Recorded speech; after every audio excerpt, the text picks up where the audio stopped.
भोपाल से खबर है। कांग्रेस के राष्ट्रीय सचिव कुणाल चौधरी का बयान, किसानों के अधिकार की हत्या कर रही बीजेपी सरकार किसानों को 0% ब्याज पर कर्ज देने का ढिंडोरा पीटती है। हर किसान पर कर्ज बढ़ रहा है। शिवराज जी की इनकम 8000 गुना बढ़ रही है। शिवराज जी के परिवार सीधे जुड़े लोगों की इनकम बढ़ी। किसान की आय लगातार घट रही है। किसानों के जले पर नमक छिड़कने का काम बीजेपी करती है। उन्होंने कहा कि एक बड़ी साजिश की जा रही है, जिसके तहत अब तक का गेहूं नहीं खरीदा जा रहा। गेहूं खरीदी केंद्र पर बारदानों की व्यवस्था तक नहीं है। गेहूं खरीदी की 1 अप्रैल तारीख को भी आगे बढ़ाया जाएगा, जिससे सस्ते दामों में किसानों को गेहूं बेचना पड़ सकता है। बड़े उद्योगपतियों की दलाली कर रहे शिवराज सिंह चौहान सरकार किसानों का गेहूं 27 रुपए प्रति क्विंटल खरीदने की बात करती है। मंडियों में आज किसानों का 1800 रुपए क्विंटल गेहूं बिक रहा है। सरकार पहले किसानों से गेहूं खरीदी करे, फिर किसानों से ऋण वसूली करे। सरकार गेहूं खरीदी न करते हुए बिजली की वसूली कर रही है। सरकार किसानों से वसूली का काम कर रही है। सरकार थाने राजस्व एमपीवी की वसूली कर रही है। किसान का ये हालत है मध्य प्रदेश के कि किसान प्रताड़ित और परेशान है।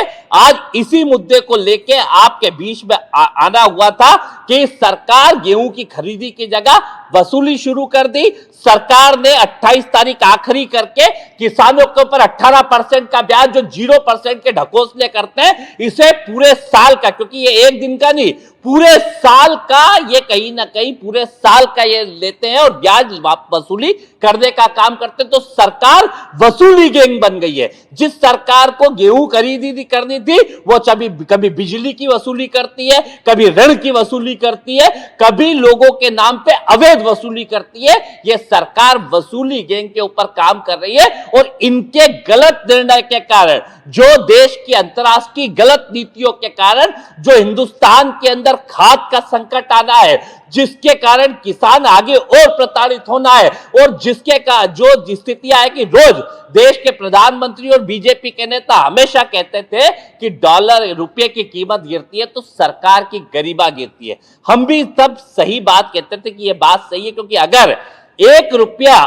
कीमत बढ़ती है डॉलर के मुकाबले हमारी, अगर 90 से 91 पहुंचती है, तो लगभग 72,000 करोड़ का नुकसान बिगर कुछ लिए, बिगर कुछ दिए हिंदुस्तान को होता है। तो इसकी जवाबदेही किसकी है कि जो 60 रुपए के ऊपर, 55-58 रुपए के ऊपर डॉलर हुआ करता था, वो आज 94 पहुंच गया। और बड़ा सवाल इसके अंदर है कि सरकार कर क्या रही है। पेट्रोल डीजल जो ईरान से 7 दिन के रास्ते पे आ जाता था, उसे 70 दिन के रास्ते पे खरीद रही है, जिसके अंदर ट्रांसपोर्ट और बीमा फ्री होता था, जिससे किसानों को सस्ता मिलता था, और वो खत्म करके कहीं ना कहीं अमेरिका की रिफाइनरी से महंगा तेल खरीद रही है। और रिफाइनरी लगा कौन रहा है? यहाँ के हिंदुस्तान के टैक्स पेयरों का पैसा इकट्ठा करके यहाँ की अंबानी सरकार वहां पे रिफाइनरी लगा रही है।